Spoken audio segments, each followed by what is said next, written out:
RMC, RMC Story, Marianne Soubré, David Dickens, Didier Giraud qui sont avec nous et avec vous aujourd'hui depuis 9h jusqu'à midi. 32-16 rmc.fr pour reparler du cas Barbarin, de la prise de position du pape. C'était hier dans l'avion. À son retour, le pape du Maroc, et il évoquait l'affaire Barbarin et les GG veulent savoir. Du Maroc, à son retour du Maroc. En avion? Ah oui. Oui. Il manquait une virgule. Ce que j'ai dit? Le pape du Maroc. Non. Les asiles, c'est la proximité pour comment. Allez, les GG veulent savoir s'il est allé trop loin. Le pape, à tout de suite. RMC, les grandes gueules veulent savoir. En ce qui concerne le cardinal Barbarin, il a démissionné en tant qu'homme d'église. Mais moi, je ne peux pas moralement l'accepter car juridiquement, aussi dans la jurisprudence mondiale classique, il y a la présomption d'innocence tant que le cas est ouvert. Quand le second tribunal délivrera une sentence, on verra ce qui se passera. Oui, il reste sur cette position de la présomption d'innocence, ce qui est tout à fait normal, puisque c'est le processus légal, en attendant le procès en appel. Oui, parce qu'effectivement, en tant qu'il n'est pas condamné définitivement, le cardinal Philippe Barbarin, archevêque de Lyon, est présumé innocent. Sauf que c'est lui qui avait demandé au pape de démissionner. Et d'ailleurs, l'épiscopat français ne comprend pas. Le président de la conférence des évêques de France, maître Monseigneur Georges Pontier, dit le cardinal Barbarin aurait préféré que sa démission soit acceptée. Le pape François persiste et signe. Certains diront qu'il est plus finalement là pour protéger l'institution, l'Église, les prêtres, que pour protéger les enfants. Parce que lorsqu'on regarde ce qu'il dit précisément, donc il dit voilà, présomption d'innocence, c'est important car cela va contre une condamnation médiatique superficielle. Et derrière le pape François qui fait le procès des médias, des journalistes, qui rappellent que des prêtres espagnols avaient été injustement accusés de pédophilie avant d'être blanchis par la justice, mais pas un mot sur les victimes, pas un mot sur ces enfants qui ont tant de mal à se reconstruire ensuite, pas un mot sur le silence coupable de l'Église pendant autant d'années. Le pape François protège avant tout l'institution. Est-ce qu'il a raison? David? Il y a eu un appel, hein. Donc l'appel est suspensif. Donc effectivement, c'est technique, mais il est effectivement présumé innocent jusqu'à la preuve de sa culpabilité. Donc là, en soi, le pape n'a pas dit quelque chose de complètement aberrant. C'est la stricte vérité. L'appel fait échec à l'exécution du jugement. Non, tu as raison, tu as raison. Tu confirmeras. Alors ça, c'est le fond. Sur la forme, effectivement, on peut émettre des réserves, notamment celles relatives aux victimes dont tu fais état. Peut-être qu'on aurait aimé qu'à cette déclaration technique de justice s'ajoute un sentiment, une expression de sentiment de compassion à l'égard des victimes, et ça manque cruellement. Et pourquoi il n'accepte pas la démission de Barbarin qui lui-même lui avait proposé, qui avait demandé finalement au pape François de trancher? Alors c'est pas si net que ça, parce que tu dis que Barbarin, lui, voulait démissionner. En tout cas, il a présenté sa démission. Il a présenté sa démission, mais on sait très bien que la démission est soumise à refus ou acceptation. Et il se trouve que lorsque sa démission a été refusée, Barbarin a dit lui-même que son diocèse avait besoin de lui. Non, qu'il se mettrait en retrait. Que ses paroissiens étaient un petit peu perdus, etc. Je l'ai entendu quand même dire cela. Oui, donc il y a quand même, c'est pas aussi limpide que ça. Et en tout cas, moi je ne crois pas que le pape soit en faute quand il dit ce qu'il a dit sur, en tout cas, l'aspect technique de la décision de justice à l'égard de Barbarin. Didier, ça n'enlève rien à la complicité. En fait, il faut rappeler aussi que le cardinal Barbarin n'a pas commis d'acte sur des enfants. Tout à fait. Il a couvert des faits d'un autre pape. Enfin, mais bon, c'est pas à un moment donné, grave, hein. Quand le pape s'exprime sur Barbarin, dire il n'a pas de compassion pour les victimes, enfin, il pourra en avoir, mais le fautif par rapport aux victimes, c'est pas. Enfin, Barbarin a peut-être couvert les faits, et ça, c'est la justice qui le dira. Après, derrière ça, qui se retranche sur un aspect légaliste des choses, moi, ça me surprend pas. Moi, je pense qu'il aurait, s'il veut aller au bout de la deuxième décision de justice, il aurait plutôt intérêt à ne pas commenter en attendant cette deuxième décision de justice, quoi. Aujourd'hui, le cardinal Barbarin est plutôt en retrait. Il essaye plutôt de se faire oublier. Donc voilà, ça me paraît pas illogique tout ça. J'espère du coup que le pape si Barbarin est conforté dans le jugement et si Barbarin est reconnu coupable d'avoir dissimulé les faits, et qu'il acceptera du coup la démission, parce que du coup là il y a un vrai doute. Là, j'ai plus d'argument aussi. Ah voilà. Marianne. Oui, ça sent un peu comme un rendez-vous manqué, c'est-à-dire que effectivement, juridiquement, c'est évident. Le cardinal Barbarin a fait appel, il est présumé innocent. Que moi, ça me choque absolument pas que le pape François refuse sa démission sur cette base-là. Enfin, rien ne me choque là-dedans. Par contre, là où c'est beaucoup plus gênant, c'est que effectivement, je pense qu'il aurait dû ne pas commenter ce refus de démission, mais profiter en fait du fait qu'on lui donnait la parole pour dire et affirmer clairement la volonté de l'Église de protéger les victimes. Et oui, mais c'est bien là où moi j'ai un problème. Alors c'est vrai que j'attendrai. Alors même si je n'attends rien parce que je suis pas ni chrétienne ni croyante en quoi que ce soit, mais on attend quand même dans une Église qui de plus en plus, et heureusement d'ailleurs, les scandales enfin apparaissent. On attend une vraie prise de parole, une vraie prise de conscience. On attend que ça ne prenne pas des années et des années avant que ces personnes soient mises à l'écart de l'Église. Et tout ça, malheureusement, j'ai l'impression que le pape François, encore une fois, ne se rend pas compte. Mais c'est pas ça, il protège. Mais si, il se rend compte. Mais voilà, sincèrement, je vous trouve. Moi, je trouve que c'est extraordinaire. Moi, je pense qu'il n'a pas de volonté de nettoyer, en fait.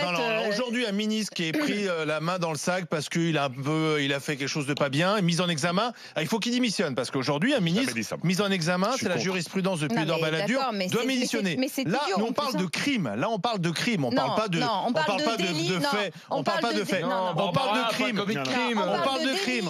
On parle de non-dénonciation de crime. C'est un délit. C'est un délit, c'est pas un crime. Voilà, on parle de crime, on parle de pédophilie. Moi, je trouve que le pape est en dessous de tout, excusez-moi. On nous avait vendu le pape François comme un pape qui allait révolutionner, qui avait un langage vrai, qui allait justement faire en sorte que l'Église, qui connaît un lent déclin, allait renaître. Là, il est en train d'enfoncer l'Église. Quand vous écoutez les victimes, mais elles sont vent debout à l'écoute de ce pape qui est là à faire plus ce procès des médias, ce qui, à mon avis, n'est pas quand même le thème majeur de la pédophilie dans l'Église catholique, plutôt que de dire, mais effectivement, prenons à bras le corps, Barbarin il veut se mettre en retrait, d'accord, effectivement, Olivier, comme un ministre mis en examen aujourd'hui, pourquoi on le met de côté? Parce que s'il reste, il mouille tout le monde, mais là c'est pareil. Non, Olivier, ça ne changerait rien, mais ça n'aurait rien changé. Non mais Olivier, ça n'aurait rien changé qu'il accepte la démission de Barbarin. Mais si, bien sûr, c'était un geste très fort. Interroge les victimes. Le geste très fort n'est pas là. Eh bien, interroge les victimes. Tu verras ce qu'elles t'ont dit avant de te dire ce que ça va changer. Très fort, il est va voir les victimes de Lyon. Le geste très fort. Oui, mais aujourd'hui, je te signale qu'il est toujours présumé innocent et que je trouve normal la réaction de autre chose que...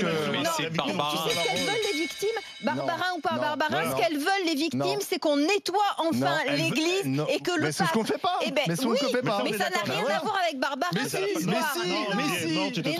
ça n'a rien à voir. Vous vous trompez totalement. Excusez-moi, là où il y a erreur, voire faute, c'est sur le procès aux médias. Ça, c'est une certitude. Et puis, la semaine dernière, on nous a sorti que pour résoudre le problème de la pédophilie, il faudrait autoriser le mariage des prêtres. Là aussi, il y a un lien de causalité qui me paraît un petit peu suspicieux. Soit les femmes sont, pour certains, la cause de tous les maux. Là, elles sont la cause de toutes les absolutions. C'est grâce à elles que, dès que les prêtres pourront se marier, il y aura plus de pédophilie dans l'Église. Donc là, effectivement, on peut considérer...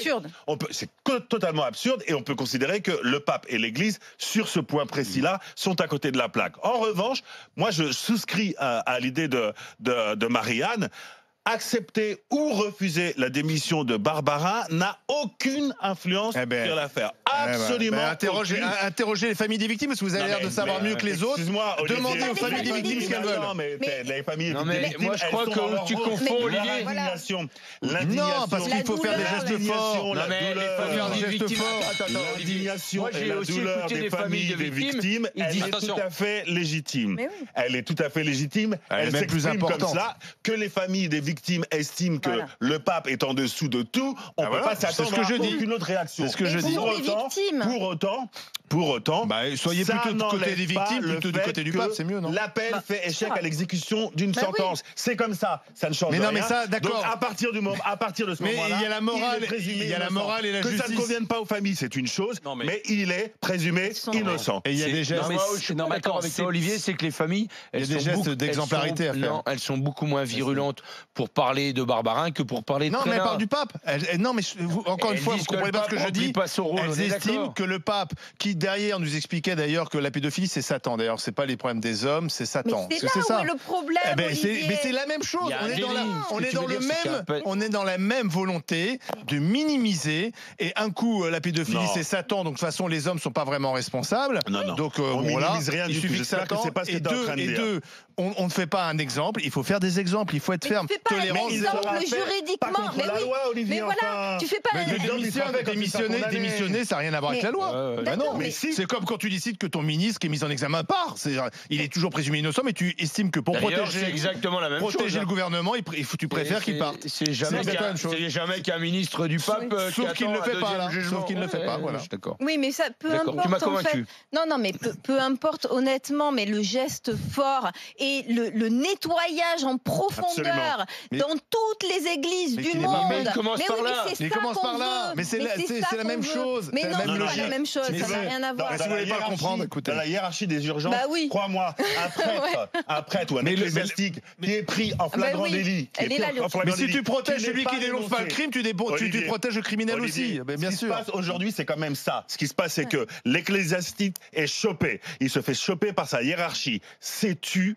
Et au lieu d'être dénoncé, il est envoyé au Mexique, en Afrique, pour exercer et il reproduit ce qu'il a fait. Et le pape François nous explique qu'il faut arrêter que les médias en fassent trop. Là, on est loin quand même de la présomption d'innocence de Barbarin. On est dans d'autres sphères. C'est la même chose. C'est la même logique. Elle est, comme le dit Maria, l'urgence, elle est dans le fait de s'attaquer dans le fond aux maux dont souffre l'Église aujourd'hui. Ça n'est pas un.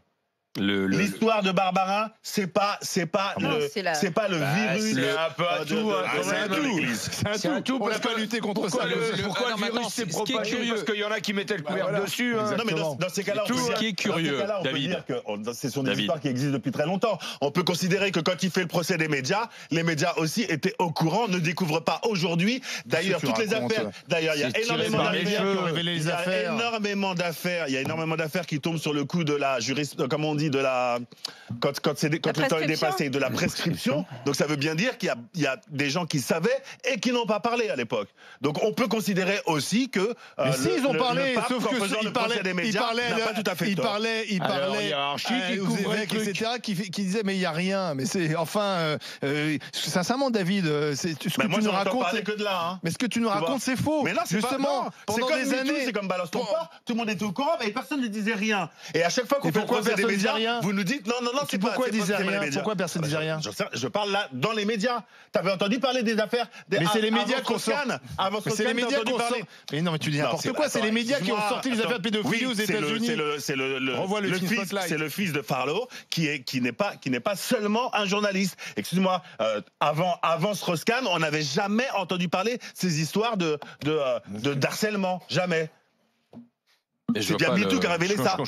Et des journalistes. Ce que je suis en train de dire, tu veux que je t'explique avec plus de pédagogie? Je comprends rien par rapport à ce qu'on est en train de parler de la pédophilie dans l'église. Tu me parles de Strauss-Kahn. Excuse-moi. Non, mais là, tu vois, par exemple, au Chili, je regardais, le pape François a accepté il y a 8 jours la démission de l'archevêque de Santiago du Chili, le cardinal Ezzati. Tu sais de quoi était accusé le cardinal Ezzati? Il était accusé d'avoir couvert des prêtres pédophiles, c'est-à-dire de ne rien avoir dit. Alors certes, entre-temps, il y a la Cour de justice chilienne, la Cour d'appel, qui a confirmé. Sauf que la différence. Oui, mais sauf qu'on voit bien que il fait du cas par cas en fait aujourd'hui, plutôt que de prendre comme la justice. Non, parce que le pape, en fait, si tu veux, c'est l'autorité suprême. Plutôt que de dire aujourd'hui, c'est l'autorité suprême. Il préfère faire du cas par cas, plutôt que de dire la justice passe. J'ai un évêque qui vient vers moi, et me dire et dit souverain, je sais pas comment il appelle le pape, monseigneur, patron, boss, il lui dit peut-être boss. Hello boss, je viens à titre individuel, je vous remets ma démission.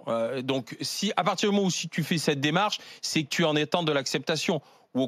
Et si jamais Barbarin, qui était proche du pape François, il y va en sachant que Claude va refuser, c'est encore pire. Non mais c'est encore pire parce que ça veut dire qu'on est dans le cynisme le plus absolu. Quid de l'acquittement.